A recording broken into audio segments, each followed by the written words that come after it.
চাঁপাইনবাবগঞ্জে বিএনপির ৪৭তম প্রতিষ্ঠা বার্ষিকী উপলক্ষে র্যালি ও সাংস্কৃতিক অনুষ্ঠান। ১ সেপ্টেম্বর বাংলাদেশের জাতীয়তাবাদী দল বিএনপির ৪৭তম প্রতিষ্ঠা বার্ষিকী উপলক্ষে চাঁপাইনবাবগঞ্জ জেলা বিএনপির উদ্যোগে আয়োজন করা হয় বর্ণাঢ্য র্যালি ও সাংস্কৃতিক অনুষ্ঠানের। অনুষ্ঠানটি সোমবার বিকেল ৩টায় চাঁপাইনবাবগঞ্জ পৌর পার্কে অনুষ্ঠিত হয়। এর আগে জেলা শহরের প্রধান সড়কে একটি বিশাল র্যালি বের করা হয়, যাতে অংশগ্রহণ করে বিএনপি ও অঙ্গ সংগঠনের নেতাকর্মীরা। অনুষ্ঠানে সভাপতিত্ব করেন জেলা বিএনপির আহ্বায়ক গোলাম জাকারিয়া। তিনি বলেন, বাংলাদেশের জাতীয়তাবাদী দল ঘোষিত ৩১ দফা বাস্তবায়নের মধ্য দিয়েই জনগণের ভোটাধিকার, গণতন্ত্র ও সুশাসন নিশ্চয় করা সম্ভব। এই কর্মসূচি এখন সময়ের দাবি। উপস্থিত ছিলেন আরও জেলা বিএনপির সদস্য সচিব আলহাজ রফিকুল ইসলাম, সিনিয়র যুগ্ম আহ্বায়ক অ্যাডভোকেট রফিকুল ইসলাম টিপু, বিএনপির অঙ্গ ও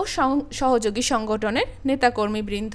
অনুষ্ঠানে বক্তারা চলমান আন্দোলনে সাধারণ জনগণকে সম্পৃক্ত করার আহ্বান জানান। তারা বলেন, ৩১ দফা রূপরেখার মাধ্যমে সচেতনতা বৃদ্ধি করার জন্য ওয়ার্ড পর্যায়ে লিফলেট বিতরণ করার কার্যক্রম অব্যাহত রয়েছে। র্যালি শেষে অনুষ্ঠিত হয় এক মনোজ্ঞ সাংস্কৃতিক অনুষ্ঠান, যেখানে স্থানীয় শিল্পীরা পরিবেশন করেন দেশাত্মবোধক ও গণতান্ত্রিক চেতনার গান।